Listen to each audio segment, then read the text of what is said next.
আল্লাহকে বেজার করে ওই সমস্ত মানুষ যারা দুনিয়া লোভী। শুধু আপনারা লুঙ্গি পরে আসছেন এই এলাকার মানুষ, হ্যাঁ? বিদায় বেলা কাফনের সংখ্যা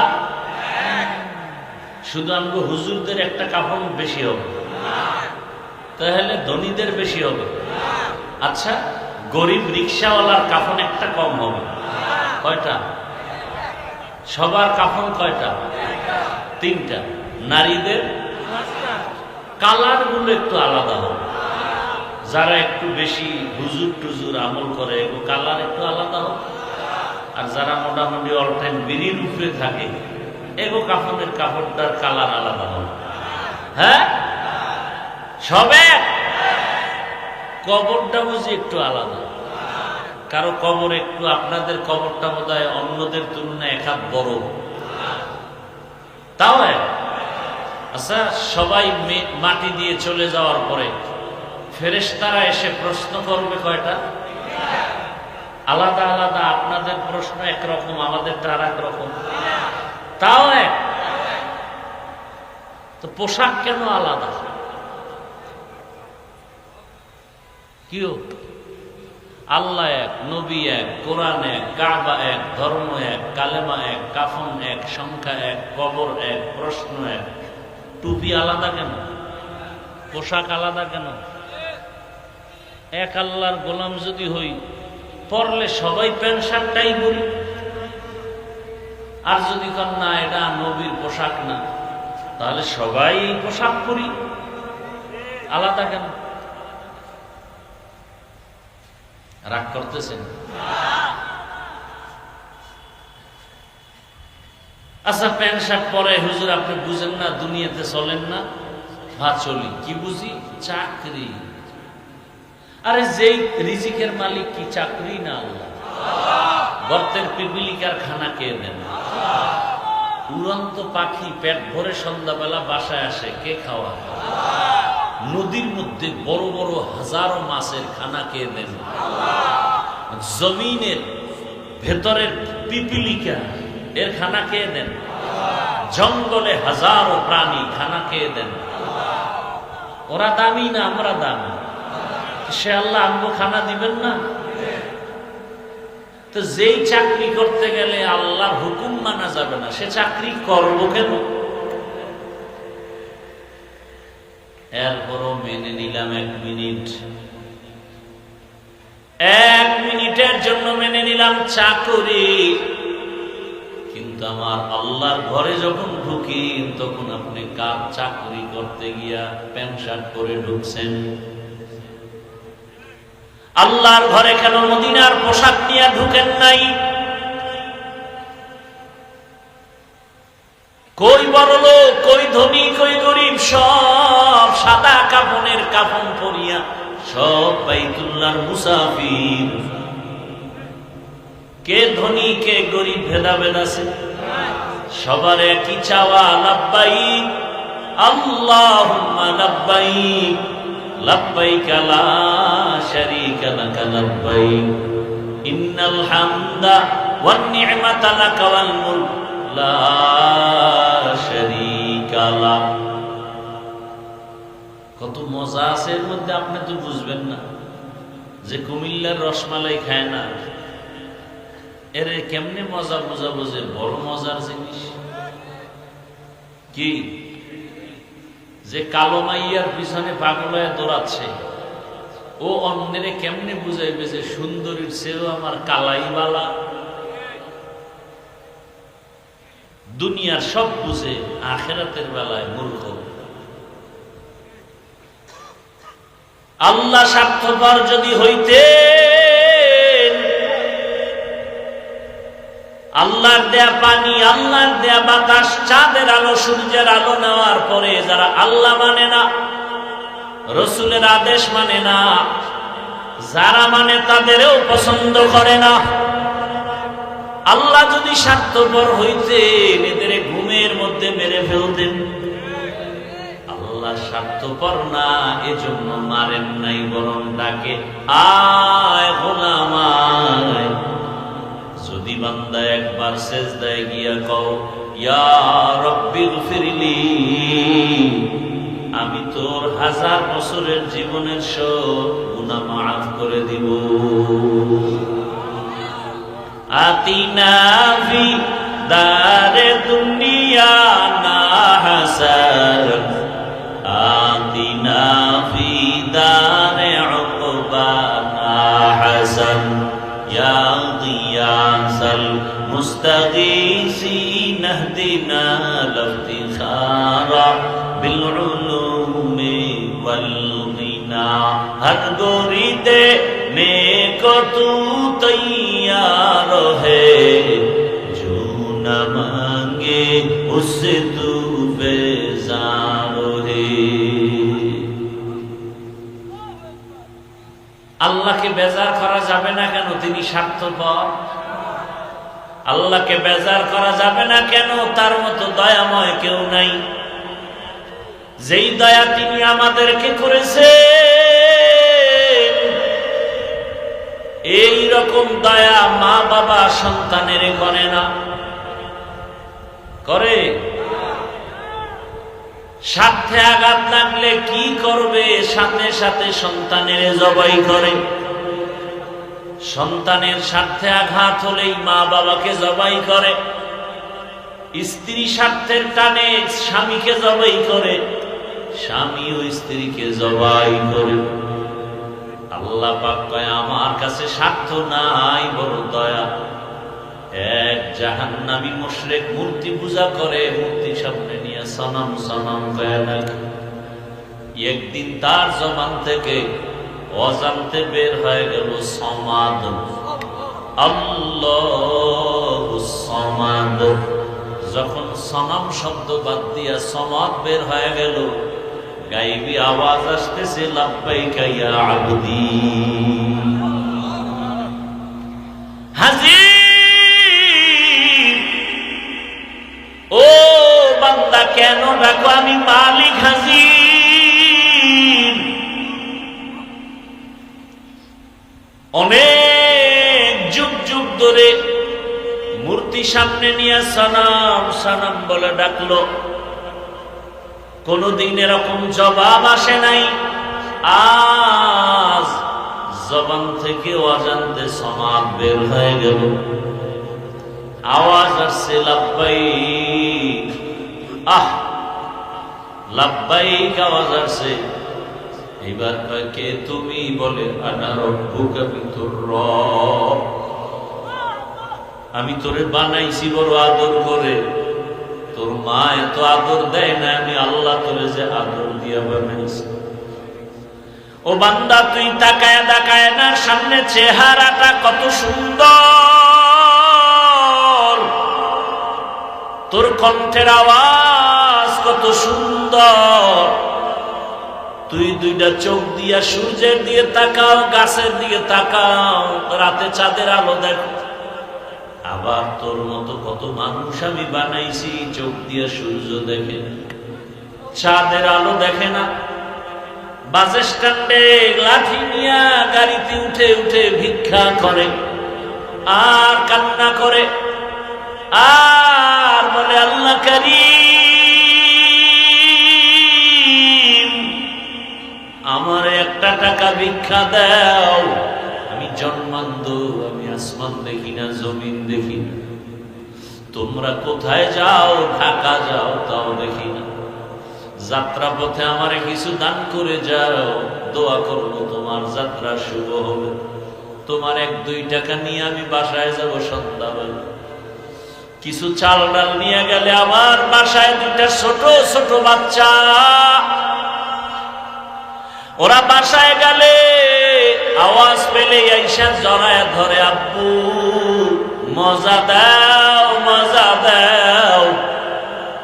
আমি পকেটে কিছু চকলেট নিয়ে যাই, আমি তো দেখি না আমার সন্তানটা কেমন। আমি আমার বাচ্চার হাতে যখন চকলেট দিই, ওরা গালে চুমা খায় আর বলে, আব্বু তুমি কত সুন্দর, তুমি কত ভালো। আমি জরায়া কাদিয়ার বলি, ও আসমানের মালিক, এমন ইয়েতিম এমন অসহায় আমাকে বানাইছেন, সন্তানগুলো আমাকে বলে আমি নাকি অনেক সুন্দর, কিন্তু আমি আজও পর্যন্ত দেখলাম না আমার সন্তান কত সুন্দর। এরে আমার যুবক বাবারা, আজকে যারা ঘরের বিছানায় সারা রাত মোবাইল সামনে নিয়ে গুনায় কাটাও, চোখ দিয়া তাকায় তাকায় গুনাহ দেখো, আল্লাহ যদি তোকে অন্ধ বানাইতেন বল কেমনে মোবাইলে গুনাহ দেখতি রে বাবা? হেডফোন কানে লাগায় গান শুনো, আল্লাহ যদি কানে শ্রবণ শক্তি নিয়ে যাইতেন কেমনে শুনতি? আরে আজকে বাহাদুরি করো, আজরাইলের হাতে কি ধরা পড়বা না? মরণ থেকে যতই পালাও, মরণ তোমায় নিবে ঘিরি, যদিও সুদূর আকাশ পানে লুকাও সে তাই লাগিয়েছি। পিছনে মাইক দিছ, হ্যাঁ এদিকে ফিরে তো নয়েজ আসে কেন? তো নয়েজ আসে কেন?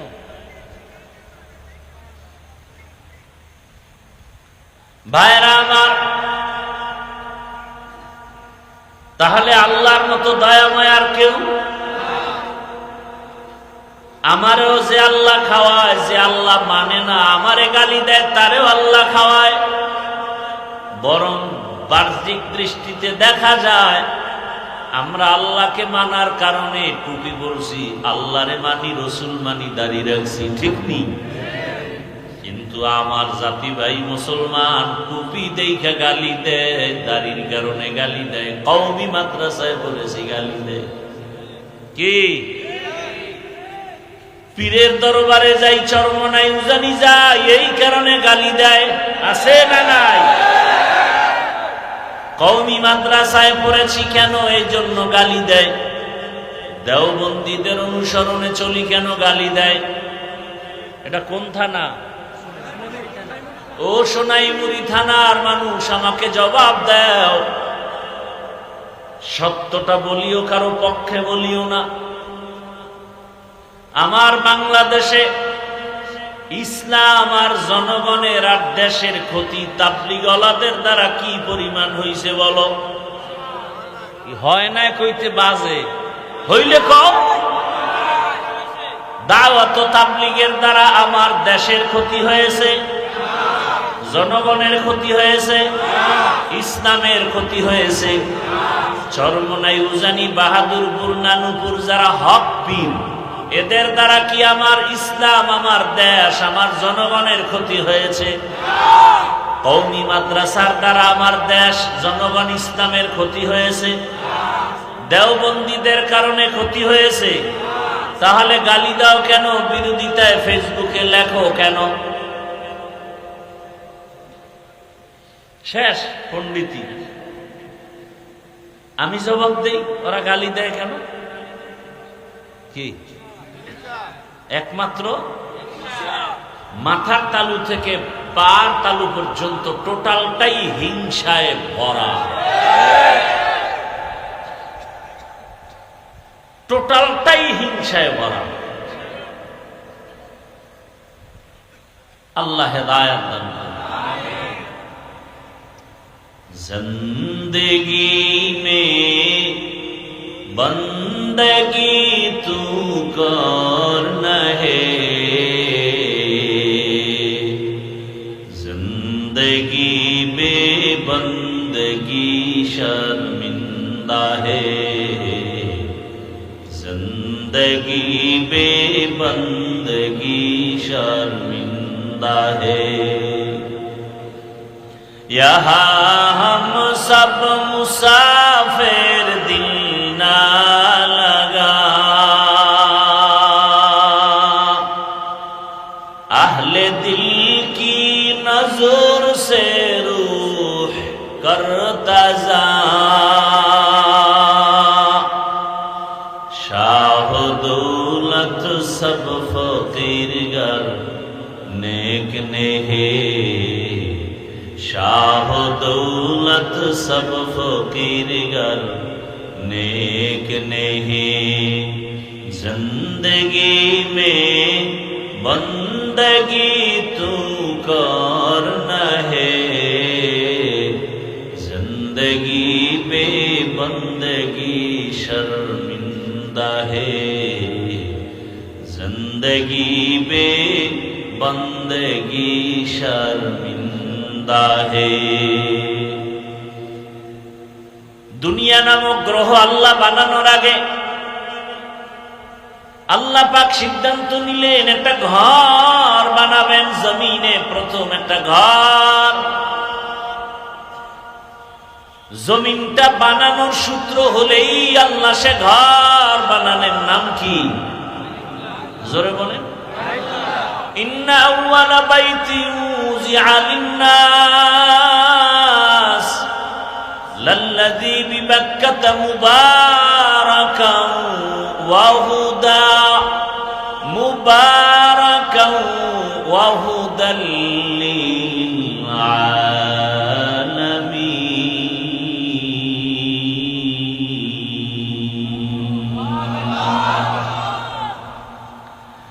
আল্লাহ জমিনের প্রথম ঘর বানাইলেন বাক্কা নগরীতে, বাইতুল্লাহ,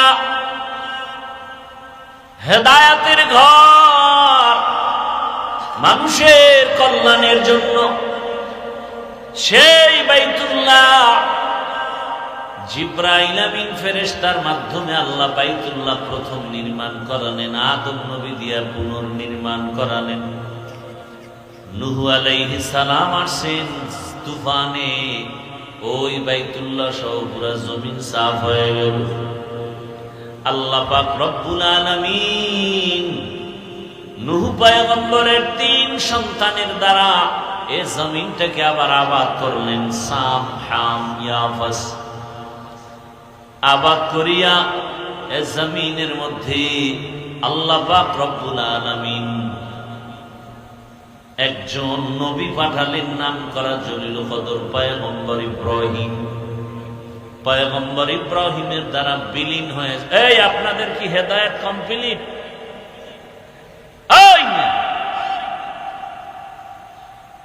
একজন মানুষ জরুরতে উঠতে পারে একসাথে, এই সমস্ত দৃষ্টতা কেন? না এই 2 মিনিট আগে যে একটু কথা বলছি লেগে গেল? হ্যাঁ, ও ওই রোগী। হ্যাঁ, কি চিন্তা করতে পারেন? বয়ান তেমন বেশি রাত তো আর হয় না। এটা কেমন বরকতি প্যান্ডেল যে বসার সাথে সাথে গুনামত। আবারও আসতে, এই প্যান্ডেলের এত দাম। এরকম একটা মজলিস আল্লাহ নিজে ফেরেশতা দিয়া আরশে আজিমে বর্তমানে মিলাইয়া আমাদের গুণগান গাইতেছেন যে আমরা কত ভালো বিরিখোর, আল্লাহ এদের প্রশংসা করতেছেন।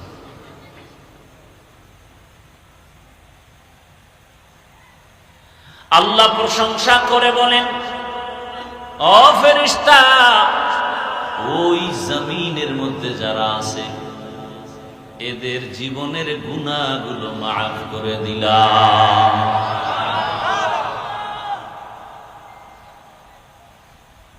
তো ইব্রাহিম আলাইহিস সালামের দ্বারা কাবা পুনর্নির্মাণ করা হলো। সহযোগীকে ওই বাইতুল্লাহ বানালেন ইব্রাহিম আলাইহিস সালাম। এমন সময় আছে মানুষগুলো মূর্তির পূজা করে, যার ঘরে আছে বাবাও মূর্তি পূজা করে। ওই দেশের বাহাদুর নমরুদ মূর্তি পূজা করে। ইব্রাহিম আলাইহিস সালাম এর বিরুদ্ধে তাওহীদের বাণী নিয়ে দাঁড়ায় গেলেন। আল্লাহর হুকুমে হিজরত করে ফিলিস্তিন চলে গেলেন। আল্লাহর হুকুমে কাবা নির্মাণ করে হজের এলান দিলেন। ওই বাইতুল্লাহ এক পর্যায়ে ইব্রাহিম নবী বিদায়, ইসমাইলের বংশে ওই বাইতুল্লাহর পাশে মানুষের বসবাস হলো। বাইতুল্লাহর ভিতরে পর্যন্ত মূর্তি টানায়া দিছে। মুশরিকরা আল্লাহরে মানে ঠিক, তবে এদের মাধ্যম হিসাবে আরো মূর্তিরে খোদা হিসাবে সহযোগী মানে।